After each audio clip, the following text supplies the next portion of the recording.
Sorry. ক্ষমা গ্রহণযোগ্য, তবে শর্ত প্রযোজ্য। ঘুম জড়ানো কণ্ঠস্বরে বার্তা কানে আসতে চমকে উঠল কৌরি। তবে সরল না, বরং নিজেকে দৃঢ় রেখে মুখটা আরো নিচু করে নিভানের এক গাল ছোঁয়ালো। ক্ষীণস্বরে বলল, যে কোনো শর্ত গ্রহণযোগ্য। মঞ্জুর। শর্ত জানালো না নিভান। তার বদলে কৌরিকে টেনে নিল গায়ে জড়ানো চাদরের নিচে। শর্ত মুখে না বলে নিজের আচরণ দিয়ে বোঝালো নিভান। কৌরিও যেন সে অজানা শর্তে নিজেকে সঁপে দিল দ্বিধাহীন। শর্ত যদি হয় বরের ভালোবাসা, তবে সেই শর্ত দ্বিধাহীন মানা যায় বই কি। তাতে যদি সম্পর্ক দৃঢ় হয়, অনুযোগ অভিযোগ দূর হয়, তবে সেই শর্তে বারবার কৌরি দ্বিধাহীন রাজি। মানুষটার অস্তিত্বে নিজের অস্তিত্ব বারংবার বিলীন দিতে রাজি। তন্ময়ী অন্তঃসত্ত্বা সুসংবাদটা পাওয়ার সাথে সাথেই মিষ্টি মিঠাই ফলফলাদি নিয়ে তৎক্ষণাৎ মেয়ের বাড়িতে চলে এসেছিলেন তাহমিনা বেগম। দুপুরের পরপর এসে বিকালে চলে যেতে চেয়েছিলেন, তবে এ বাড়ির মানুষগুলো ওনাকে যেতে দেননি। তিনিও আর না করেননি, যদিও তন্ময়ীকে সঙ্গে নিয়ে যাওয়ার ইচ্ছা পোষণ করেছিলেন। তবে নিহারিকা বেগম বলেছিলেন, আপা, এসেছেন যখন রাতটা থেকে কালকে না হয় তন্ময়কে সঙ্গে নিয়ে গেলেন। জামাই বাড়িতে এসেছেন বললা কথা, বাড়ির মান রক্ষার্থে অন্তত একটা রাত সেখানে থাকুন। আত্মীয়তা রক্ষার্থে এমন সম্মানীয় আবদারে তিনি আর দ্বিমত করেননি। ত্রিনয় সঙ্গে এসেছিল, তবে এবারই সবার সঙ্গে কুশলাদি বিনিময় সেরে বোনের সঙ্গে সাক্ষাৎ শেষে সে চলে গিয়েছে। রাতে তন্ময়ীর সাথে ঘুমিয়েছিলেন তিনি।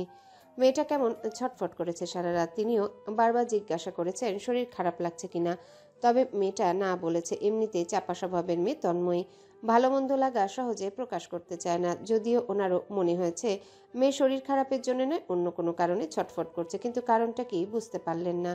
এবারই সবাই যথেষ্ট পরিমাণ ভালোবাসে এবং খেয়াল রাখে তন্ময়ীকে। তাছাড়া শুধু উপরে উপরে তা নয়, এবাড়ির মানুষগুলো সম্পর্কেই আগে থেকে ধারণা আছে ওনার। আর তার থেকেও বড় কথা, মানুষের কথার ধরন আর ব্যবহারের আন্তরিকতা দেখলে বোঝা যায় তারা ঠিক কেমন মানসিকতার মানুষ। সেখানে তিনি যেমনটা চেয়েছিলেন মেয়ে ওনার তেমনটাই রাজরানী হয়ে আছে। তবে সমস্যা কোথায়? ইভানের সঙ্গে সবকিছু ঠিকঠাক আছে তো? থাকারই তো কথা। ছেলেটা একটু চঞ্চল হলেও ওনার মেয়ের প্রতি খেয়ালি এবং দায়িত্বশীল, সেটা তিনি তন্ময়ের বিয়ের পর ইভানের ও বাড়িতে থাকা আশায় খেয়াল করেছেন। তবে কালকে বাড়িতে আসার পর ইভানকে সেভাবে তিনি দেখেননি। এসে একবার সাক্ষাৎকার হলো, কুশলাদি বিনিময় হলো, তারপর তিনি আর দেখেননি ভুল। রাতে খাবারের টেবিলে একবার দেখেছিলেন, কিন্তু মেয়ে আর জামাইয়ের মধ্যে সেই সব বিনিময়ে সাক্ষাৎ যেন ওনার নজরে পড়েনি। চঞ্চল ছেলেটাকে এবার যেন একটু গম্ভীর মনে হলো ওনার। এদের মধ্যে সব ঠিকঠাক চলছে তো? ব্যাগে নিজের জিনিসপত্র গুছানো তন্ময়কে এবার তিনি বেশ গাঢ় নজরে খেয়াল করলেন। মেয়েটা হাত দুটোতে নেওয়া জিনিস যেন ব্যাগে ঢুকাতে ভীষণ দ্বিধা। ব্যাগে ঢুকাতে গিয়েও পুনরায় বাহিরে রাখছে। ভেতরে কি নিয়েছে তা বারবার চেক করছে। ঘুরে ফিরে চঞ্চল নজর দুটো তার দরজার পানে, অথচ তিনি এসে পাশে দাঁড়িয়েছেন, সে খেয়াল নেই মেয়েটার। কি আশ্চর্য, এত বিচলিত কি কারণে মেয়েটা? আরেকটু কাছে এগিয়ে এলেন তিনি। মেয়ের অস্থির হাত দুটো ধরে তার অস্থিরতাপনা আটকে দিয়ে বললেন, কি হয়েছে তনু? সব ঠিকঠাক আছে তো? কাল থেকে এসে দেখছি তুই কেমন অস্থির হয়ে আছিস। কি হয়েছে তন্ময়ী? মেয়েটাকে যেন একটু অপ্রস্তুত দেখালো, সেরকমই অপ্রস্তুত গলায় বলল, কি হবে আম্মু, সব ঠিক আছে। তুমি জানো তো এবারে মানুষ সবাই আমাকে কত ভালোবাসে, তারপর আর কি হবে। ইভানের সঙ্গে সবকিছু ঠিক আছে তো? মেয়ের অপ্রস্তুত গলায় হড়বড়িয়ে বলে যাওয়া কথায় আরও সন্দেহ বাড়ল তাহমিনা বেগমের। তাই তন্ময়ের মুখের কথা শেষ করতে না দিয়ে তিনি মনে চলা দ্বিধান্বিত প্রশ্নটা শুধিয়েই ফেললেন। কিন্তু উনি প্রশ্নটা শুধাতেই তন্ময়ের যেন ভীষণ কান্না পেল। কালকে খবরটা পাওয়ার পর থেকে ইভানের সাথে দেখা হলেও একান্তে সাক্ষাৎ হয়নি তাদের। নিশ্চয়ই ইভান খুশি নয়, তা না হলে কি করে এত বড় একটা নিউজ শোনার পর তার থেকে দূরে থাকতে পারে? একবারও তার সঙ্গে কথা বলল না, কোনো কিছু জিজ্ঞাসা করল না। ইভান কি করে এমনটা করতে পারে না। তবে মায়ের প্রশ্নে সচেতন হলো তন্ময়ী। ভিতরে উগলে আসা কান্নাটা আটকে বলল, ইভানের সাথে কেন সবকিছু ঠিকঠাক থাকবে না আম্মু, সবকিছু ঠিকঠাক আছে। শরীরটা খারাপ তো, এই জন্য এরকম অস্থির লাগছে।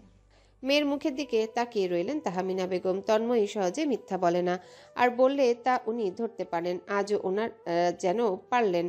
ওনার দিকে না তাকিয়ে নজর এদিক ওদিকে চঞ্চল রেখে কথা বলাতে তিনি বেশ বুঝলেন। তবে মেয়ে যখন জামাইকে আড়াল করার চেষ্টা করছে, নিশ্চয়ই নিজেদের মধ্যে রাখতে চাইছে ব্যাপারটা। তাই তিনি আর ও বিষয়ে ঘাটালেন না। তবে তন্ময়ীর হাত দুটো চেপে ধরে বসালেন, ফের বললেন, সেদিন আমি নিরুপায় ছিলাম। আমি মা, বিয়ে ভেঙে যাওয়া বদনামি মেয়ে ভবিষ্যৎটা যেন দুর্নাম আর কটাক্ষের মুখে দেখতে পাচ্ছিলাম। মা হচ্ছিস না, সন্তান জন্ম দে, তারপর বুঝবি এই মায়েদের কত জ্বালা, কত দুশ্চিন্তা। সেখানে ইভানের প্রস্তাব দেওয়াকে আমি তোর জন্য সৌভাগ্যের দ্বার খুলে যাওয়া মনে করেছিলাম। তবে এটা ভুলেও ভাবিস না তোর মা অর্থ সম্পদের মোহে পড়েছিল, তা নয়। কারণটা ছিল নিভানের ভাই ইভান। ওদেরকে তো আমি আগে থেকেই চিনতাম। আমার মনে হয়েছিল ওর থেকে ভালো ছেলে আর তোর জন্য হয় না। তবে তখনও আমি জানতাম না ওই তোর বিয়ে ভেঙে দিয়েছিল। যখন নিভান আমাকে বিষয়টা ক্লিয়ার করলো আমি না করেছিলাম, কিন্তু ইভান ছেলেটা নিজের অপরাধ স্বীকার করার সঙ্গে সঙ্গে তোকে পাওয়ার জন্য আকুলতা প্রকাশ করলো। সেদিন ও কেঁদেছিল। আমি পারিনি নিজেকে কঠিন সিদ্ধান্তে আটকে রাখতে।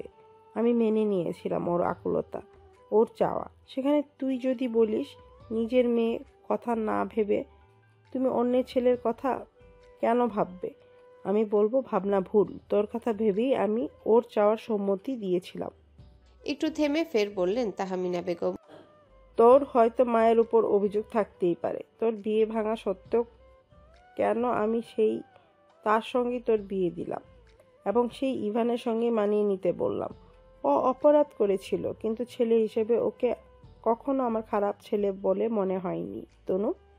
দ্বিতীয়ত, যে ছেলে আমার মেয়েকে পাওয়ার জন্য এত আকুলতা প্রকাশ করতে পারে, তার সমস্ত কোয়ালিটি এবং বাপের এত অর্থ সম্পদ প্রাচুর্য থাকা সত্ত্বেও একজন ভিক্ষুকের ন্যায় আমার কাছে আমার মেয়েকে চাইতে পারে, আমার মনে হয়েছিল আমার মেয়ে সেই ছেলের কাছেই ভালো থাকবে। আমি সেদিন ওর অন্যায় ভুলতে বাধ্য হয়েছিলাম। হয়তো আমি তোর কাছে অপরাধী। সেদিন তোর মনের কথা না ভেবে তোর ভালো কিসে হয় সে কথা ভেবেছি। তবে আমি জানি না সত্যি সেদিন ঠিক ভেবেছিলাম কি না। হয়তো না। তুমি ঠিকই ভেবেছে আম্মু। মায়ের আশাভঙ্গজনিত কথাটা মুখ থেকে কেড়ে নিয়ে মাকে জড়িয়ে ধরল তন্ময়ী। ফের নমনীয় কণ্ঠে বলল তন্ময়ী। একবার নয় কয়েকবার আওড়ালো। ফের চিন্তিত মাকে দুশ্চিন্তা মুক্ত করতে বলল, ইভান আমাকে খুব ভালো রেখেছে মা। সেদিন ইভানের সঙ্গে মানিয়ে নেওয়ার কথা বলতে আমি সাময়িক অসন্তুষ্ট হলো, এখন আমার অসন্তুষ্টি নেই। ও সত্যি আমাকে খুব ভালো রেখেছে আম্মু। ওর সঙ্গে আমার সামান্য একটু ঝগড়া হয়েছে তাই মন খারাপ, তবে বিশ্বাস করো তাতেও ওর কোনো দোষ নেই। আমি খারাপ ব্যবহার করে ফেলেছি, এজন্য এখন খারাপ লাগছে। তাহমিনা বেগম বুঝলেন দুজনের মধ্যে কিছু একটা হয়েছে, তাই নিয়ে মেয়ে এত অস্থির। সেখানে বিষয়টা মেয়ে বলতে চাইছে না। সেখানে স্বামী স্ত্রীর মধ্যে তৃতীয় ব্যক্তি হয়ে ওনার খোঁচাখুচি করার কোনো মানে হয় না। তাতে ঝামেলা বাড়ে।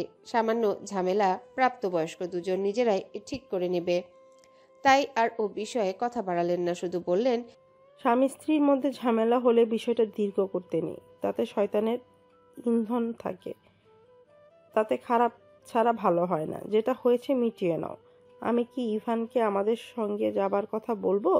যদিও বলেছি, রাজি হয়নি। থাক মা, ও এখন পড়াশোনায় ব্যস্ত, সামনে বিসিএস পরীক্ষা। আমি যাই, না হয় ও পরে আমাকে নিয়ে আসবে। আচ্ছা, তবে রেডি হয়ে নাও, আমি বেআইনদের ওখানে যাই। মেয়ের গালে আদুরে হাত রেখে চলে গেলেন তিনি। উনি যাবার পথে কিছুক্ষণ তাকিয়ে রইল তন্ময়ী। হয়তো কারো আসার অপেক্ষাও করছিল, কিন্তু না, অপেক্ষা যেন দীর্ঘ হচ্ছে, কিন্তু ইভানের আসার কোনো নামগন্ধ নেই। হতাশ নিঃশ্বাস ছেড়ে ব্যাগ গুছানোতে ব্যস্ত হলো তন্ময়ী। ব্যাগ গুছানোর শেষ পর্যায়ে এসে হঠাৎ কারো পায়ের আওয়াজে কলিজা মোচড় দিয়ে উঠল তার। হৃদবেগ বাড়ল। এরকম তো হওয়ার কথা নয়, কিন্তু হচ্ছে কেন? ইভান রুমে এলো। ভুলেও আশেপাশে তাকালো না। গায়ের টি শার্টটা চেঞ্জ করে একটা শার্ট জড়ালো। ফের ফোনটা নিয়ে রুমে বাহিরে যাওয়ার আগে তন্ময় বিস্মিত গলায় তাকে ডাকলো। ইভান। কেমন যেন অভিমানী ডাক। ইভানের চওড়া বুকের ছাতি যেন মৃদু কেঁপে উঠল। মুহূর্তেই থেমে গেল পা। তবুও তীব্র অভিমানে পিছে ফিরল না। শক্ত হয়ে কেমন দাঁড়িয়েই রইল। সেটা দেখে তন্ময় নিজেই উঠে দাঁড়ালো। দরজার সম্মুখে গিয়ে প্রথমে দরজা আটকালো, ফের দরজায় পিঠ লাগিয়ে ইভানের কঠিন করে রাখা মুখের দিকে দৃষ্টি ফেলল। মুহূর্তেই ভিতরটা নাড়া দিয়ে উঠল তার। ইভান এমন নয়। ইভান হাসি খুশি হাস্যোজ্জ্বল চঞ্চল ছেলে। তাকে এরকম কঠিনতা মানায় না, একদম না। তোমাকে এভাবে চুপ থাকা মানায় না। ইভান সবসময় অধৈর্যবান ব্যক্তি। তার ধৈর্য শক্তি কম, অল্পতেই অধৈর্য হয়ে যায়। তন্ময়ী সামান্য কথাতে অধৈর্যশীলতার পরিচয় দিয়ে কঠিন গলায় বলল, কি বলতে চাইছো? তোমার সাথে ঝগড়া কর তোমার সাথে ঝগড়া করা উচিত? কিন্তু তুমি তো চাও আমি তোমাকে অযথা প্রশ্ন না করি, প্রশ্ন করে বিরক্ত না করে তুলি। এটা অযথা অযথা বিষয় নয়। ইভান ধপধপ পা ফেলে তন্ময়ের সম্মুখে গিয়ে দাঁড়ালো, মুখ নিচু করে কঠিন গলায় শুধালো। তো কিসের বিষয়? হ্যাঁ বলো, কিসের বিষয়? আজ 3 দিন ধরে তোমাকে জিজ্ঞেস করছি, তন্ময়ী কি হয়েছে? আমি তোমার হাজবেন্ড, ভালো মন্দ জিজ্ঞেস করতে পারি না? না, জিজ্ঞেস করলেই আমি অযথা প্রশ্ন করি? স্বামী বলে স্ত্রীর সবকিছু আমাকে কেন জানতে হবে? স্ত্রীর সব বিষয় না জানলে কি কি নয়? তবে কি করতে বলেছো বলো? তাই বলে তুমি বিষয়টাকে জানার পরও চুপচাপ থাকবে? তন্ময় করুণ কণ্ঠে শুধালো। সে বাচ্চাটাকে নিয়ে ইভানের প্রতিক্রিয়া দেখতে চায়, জানতে চায়, অথচ ইভানের প্রতিক্রিয়া বলছে সে সত্যি বাচ্চাটাকে এত তাড়াতাড়ি চায়নি। ইভানের রাগ বাড়ল, আগে পিছে না ভেবে দাঁতে দাঁত চেপে বলল। থাকবো না বলছো? তুমি আমাকে ভালোবাসো না এটা আমি জানি, তাই বলে তুমি আমাকে তোমার ভালো মন্দ জানাবে না? আমি ভালোবাসি তোমাকে, আমার জানতে ইচ্ছে হয়। স্বামী মানো না? মানুষ নই আমি? বলা যায় না আমাকে? বলবে কি করে? ভালো না বাসলে তাকে শরীর দেওয়া যায়, কিন্তু মন দেওয়া যায় কি? তুমি শরীর দিয়েছো, মন দিতে পারো। ইভান, তুমি আমাকে এভাবে বলতে পারো না। ইভান তাচ্ছিল্যময় একটা হাসি ছুড়ল, আর হাসি বলে দিল তন্ময়ের উপর তার প্রগাঢ় অভিমান, অভিযোগ। বলল তেমনটা, মুখ নিচু করে তন্ময়ের চোখে চোখ রেখে বলল। বলতে পারি না তাই না? আমিও বলতে চাই না জানো, কিন্তু আমি কেন জানি না তোমার বা দাদা ভাইয়ের মতো ভিতরে সবকিছু চেপে রাখতে পারি না। ইদানিং খুব করে চাইছি কিন্তু পারছি না, তবুও রাখছি। কি কি চেপে রেখেছি শুনবে? ওই দিন তুমি যখন বললে না তুমি আমাদের সম্পর্কটা এগিয়ে নিয়ে যেতে চাও, বিশ্বাস ভরসা করো আমাকে, তুমি মিথ্যা বলেছিলে তন্ময়ী। তন্ময় চোখ বুজে নিল, বিষয়টা ইভান ধরে ফেলেছিল, যা তাকে বুঝতে দেয়নি। ইভান সেই বন্ধ চোখের দিকে নিষ্প্রভ তাকিয়ে বলল। ওই দিন তোমাকে যখন প্রথম গভীর স্পর্শ করলাম আমি বুঝেছিলাম, তুমি মুখে বললেও আদৌ আমার সায় নেই আমাদের সম্পর্কে। তবে আমার স্ত্রী তার ভরসা বিশ্বাস অটুট করতে আমাকে আহ্বান জানিয়েছে, আমি তাকে ফিরাই কি করে? দ্বিতীয়ত আমি পুরুষ, আমি দুর্বল ছিলাম সেই নারীতে। ভেবেছিলাম কত সম্পর্ক তৈরি হয় একে অপরকে না জেনে না বুঝে। সেসব সম্পর্কে যদি প্রজ্ঞার ভালোবাসা তৈরি হতে পারে, আমাদের সম্পর্কেও নয় কেন, আমাদের সম্পর্কেও ভালোবাসার টান তৈরি হবে। একটা সময় সব ঠিক হয়ে যাবে, আমার সম্পর্ক তোমার ভুল বোঝা দূর হয়ে যাবে, তোমার সঙ্গে হওয়া অন্যায় ক্ষমা করে দিয়ে আমাকে একটু হলেও ভালোবাসবে তুমি, স্বামী স্ত্রীর মায়ার বাঁধন গড়বে তুমি। কিন্তু কঠিন সত্যি হলো তুমি আমাকে ক্ষমা করতে পারোনি তন্ময়ী। তুমি শুধু আন্টির কথাতে মানিয়ে নিয়েছো, আমাকে মানতে বাধ্য হয়েছো। না হলে আমার বাবা হওয়ার খবর অন্যের কাছ থেকে শুনতে হয় আমাকে। তোমার অভিযোগ সবটা ঠিক নয় ইভান, সেটা তুমিও জানো। তন্ময়ের চোখ বেয়ে অশ্রু গড়ালো, কেমন নিষ্প্রভ গলায় কথাটা বলল। সেই নাড়ানো শুষ্ক ঠোঁটের দিকে চেয়ে রইল ইভান। তন্ময় কি বলেছে সেটা যেন কানেই ঢুকলো না, তার প্রেক্ষিতে বরং কেমন অদ্ভুত গলায় শুধালো। আচ্ছা সত্যি করে বলো তো, তুমি ওকে চেয়েছিলে তো? না হলে আমাকে বলতে অসুবিধা কোথায় ছিল? আমি বারবার জানতে চাওয়া সত্ত্বেও কেন তুমি বলতে চাওনি? তন্ময় তড়িৎ চোখ খুলে ফেলল, কণ্ঠ উঁচু করে কেমন কঠিন গলায় বলল। ইভান, এবার বাড়াবাড়ি বলছো কিন্তু। তবে আমাকে বলতে অসুবিধা কোথায় ছিল? কিছুটা সময় নম্র গলায় শুধালো ইভান, কণ্ঠে নিদারুণ অসহায় বোধ। এই অবস্থায় তন্ময়ীকে সে এত কথা শোনাতে চায়নি, উত্তেজিত করতে চায়নি। চেয়েছিল তন্ময়ের উপরে হওয়া রাগটা কিছুটা কমলে তারপর কথা বলবে দুজনে, কিন্তু তার আগে কেমন অধৈর্য হয়ে রাগটা উগলে দিল, যা সত্যি সে চায়নি। তন্ময়ের পাতলা পেটের দিকে তাকালো ইভান, মনটা যেন তার আরও খারাপ হয়ে গেল। যে বাচ্চাটা আসার সুসংবাদে তারা খুশিতে মশগুল থাকবে, তা না করে ঝগড়া করছে। ইভানের প্রশ্নের প্রেক্ষিতে তন্ময়ী কেমন অপরাধী কণ্ঠে বলল। আমি তোমাকে বলতে চেয়েছিলাম, পারিনি, এই জন্য বাচ্চাটা এত তাড়াতাড়ি আসা তুমি ঠিকভাবে নেবে কি না এইভাবে। ইভান কেমন অদ্ভুত শান্ত নজরে চাইল তন্ময়ের পানে, সেই নজরে নজর রাখল না তন্ময়, চোখ বুজে নিল সে। ইভানের শান্ত নজর বলছে তার ধারণা ভুল। সে একটু বেশি ভেবে ফেলেছে। সেই বুঝে থাকা নজরের পানে চেয়ে কেমন বিস্ময়ে ভরা অদ্ভুত কণ্ঠে বলল, ও আমার, ও যখনই আসুক আর যে পরিস্থিতিতেই আসুক, আমি মানব না তাকে। এই ধারণা তোমার হলো কি করে তন্ময়ী? তুমি আমাকে এতটা নিচু মানসিকতার মনে করো? আমার সম্পর্কে সত্যি তোমার ধারণা এতটা বাজে? তুমি আমাকে ভুল বুঝছো ইভান। তোমার সম্পর্কে এমন ধারণা আমি পোষণ করি না। ইভানের যেন তন্ময়ীর কথা কানে গেল না, কেমন অভিমানী গলায় বলল, পোষণ করো না, কিন্তু তোমার কথা কার্যকলাপ তো সেটাই ইঙ্গিত দিচ্ছে। আমার এখন কি মনে হয় জানো? সেদিন জেদ করে জোর করে তোমাকে আমার কাছে ধরে রাখার জন্য বিয়ে করা একদম উচিত হয়নি। আসলে জোর করে সবকিছু পেতে নেই। বিশেষ করে তুমি ভালোবাসো এমন জিনিস তো নয়। আমার মনে হয় তা জোর করে নিজের কাছে রাখার থেকে মুক্ত মনে তার মতো তাকে ছেড়ে দেওয়া উচিত। নিজের কাছে যদি ভালোবাসার জিনিস ভালো না থাকে, তার মতো অসুখী মানুষ আর মনে হয় পৃথিবীতে আর দ্বিতীয় কেউ হয় না। ভালোবাসাকে ভালো না রাখার অপরাধবোধ সত্যি ভীষণ যন্ত্রণাদায়ক। তাকে আমি ভালো রাখতে পারছি না। আহা, কি ব্যর্থতা! সেই যন্ত্রণা ভোগ করার থেকে সেই ভালোবাসা যদি অন্যের কাছে ভালো থাকে, সেটাই তো শ্রেয়, নয় কি? আমার তো মনে হয় পুরুষ মানুষ হয়ে সেই ব্যর্থতা উপলব্ধি করার থেকে সেটাই শ্রেয়। সত্যি, আমার সেদিন তোমাকে পাওয়ার লোভে তোমার বিয়ে ভাঙা উচিত হয়নি। তোমাকে তোমার ইচ্ছেতে ছেড়ে দেওয়া উচিত ছিল। তবে বিশ্বাস করো, তোমাকে পাওয়ার আকাঙ্ক্ষা সেদিন আমি সংবরণ করতে পারিনি। কথা শেষ করে ইভান দাঁড়ালো না, কোনো রকম দরজায় নব মুড়িয়ে পায়ে শব্দ তুলে চলে গেল। তন্ময়ী ডাকতে চেয়েও ডাকলো না, কেমন যেন সবকিছু অসহ্য লাগছে, নিস্তেজ, স্বাধীন, প্রচণ্ড বিস্বাদ।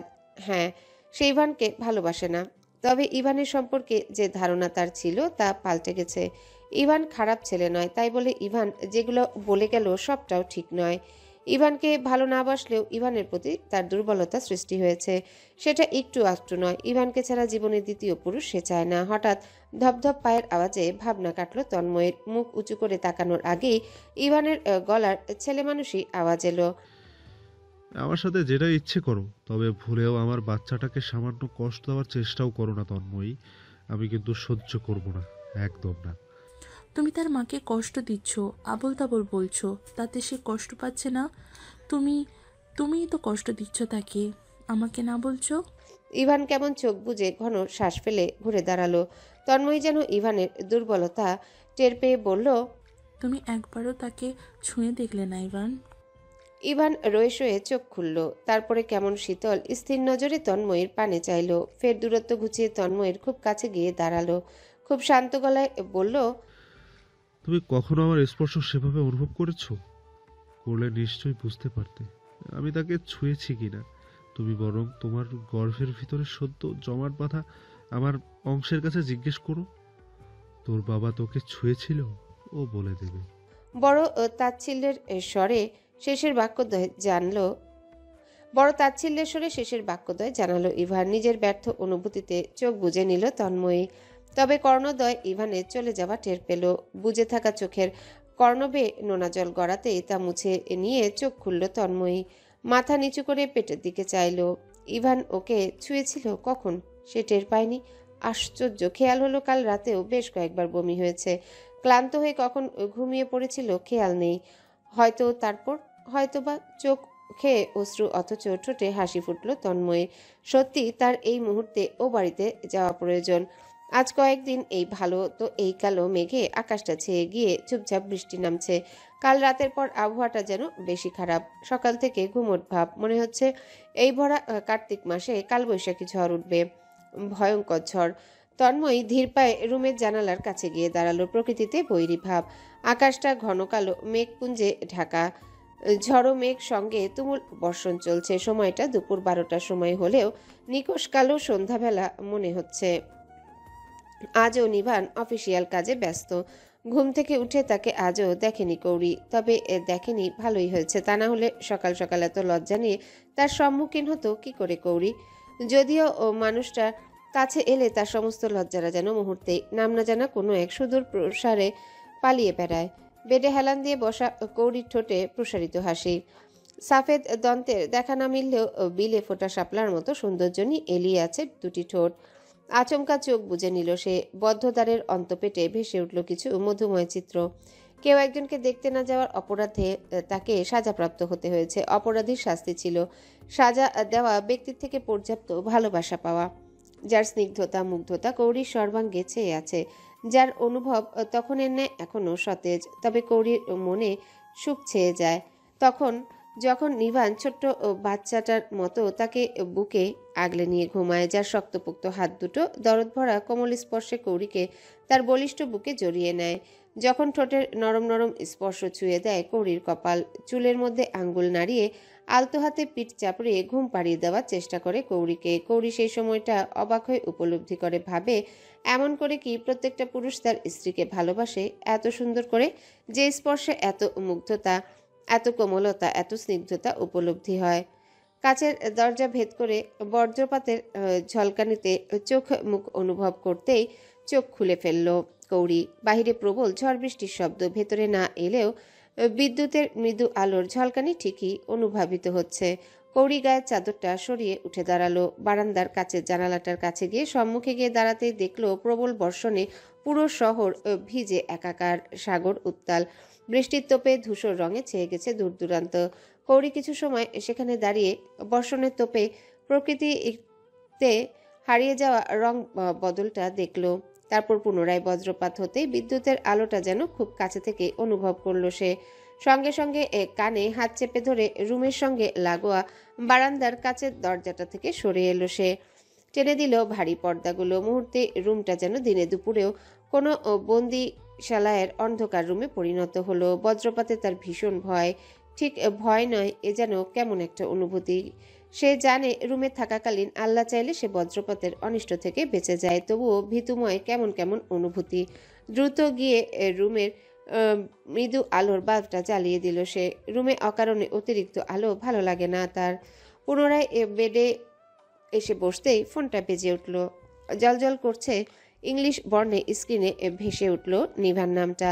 কৌরির মুখে ফের হাসি ফুটল। কলটা রিসিভ করে ফোনটা কানে তুলতেই ওপাশ থেকে এলো চিন্তিত কণ্ঠস্বর। উঠেছ? ভয় পাচ্ছ? আমি আসবো? কণ্ঠে যেন মায়া ঢালা। কৌরি আনমনে হাসলো। কাল কনফারেন্স শেষ করতে কত সময় লেগেছে, আর আজ মানুষটা তার জন্য ব্যস্ত, কাজে মন দিতে পারছে না, কাজ ফেলে আসতে চাইছে। চিন্তিত কণ্ঠস্বরের মালিককে নিশ্চিন্ত করতে কৌরি বলল, আমি ঠিক আছি, আপনি টেনশন করবেন না, অস্থির হবেন না। শিওর? ভয় পাবে না তো? ভয় পেলে অবশ্যই আপনাকে চলে আসতে বলবো। স্বাভাবিক আর নম্র আদুরে গলার আওয়াজ। কণ্ঠ যেন স্বাভাবিক হলো নিভানের, শুধালো। খেয়েছো? হুম আর মেডিসিন নিয়েছো? হুম গুড গার্ল। এত লক্ষ্মী শোনা আমার। কণ্ঠ যেন বেশ চাপা এলো। কৌরি বুঝলো আশেপাশে মানুষ আছে। দুই একজনের মৃদু কণ্ঠস্বরের আওয়াজও ভেসে আসছে। তবে নিভানের সম্বোধনে মন পুলকিত হলো কৌরির, যেন সে আহ্লাদিত কোনো বাচ্চা, আর খুব খুব আদুরে। কৌরি বাবা মায়ের শেষ বয়সের সন্তান ছিল, তাও একমাত্র সন্তান। তবুও মনে হয় এতটা আহ্লাদিত ছিল না যতটা আহ্লাদিত বিগত দিনগুলোতে মানুষটা তাকে করে তুলেছে। রোজ রোজ মানুষটার কথা কাজে ব্যবহারে তাকে অনুভব করাচ্ছে।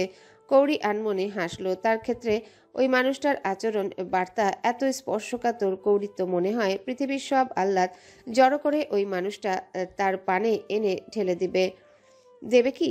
দিচ্ছেই তো। শীতল আবহাওয়া, ঠান্ডা ভাব, নিদ্রায় ডুবে থাকার আরামদায়ক সময়। অথচ আজ আর কিছুতেই চোখে ঘুম ধরা দিল না। বিছানায় পা মেলে দিয়ে কৌরি কিছু সময় ফোন নিয়ে ঘাটাঘাটি করলো, এটা ওটা দেখলো। হঠাৎই একটা মডেলের গাঢ় লাল রঙের আট পরে বেনারসি পরে নিদারুণ সাজে কিছু পিক নজরে আসলো। মেয়েটার চেহারা চমৎকার, আট পরে পরা শাড়ির সঙ্গে সাজটাও বেশ রুচিশীল। কৌরি পিকগুলো দেখলো।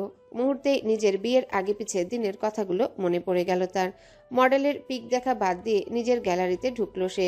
ফোন থাকলেও হুটহাট তার ছবি তোলা হয় না। তার গ্যালারির অধিকাংশ পিক মৌনতার মান্যতার সুবাদে তোলা, এবং কিছু পিক মান্যতার ফোন থেকে নেওয়া।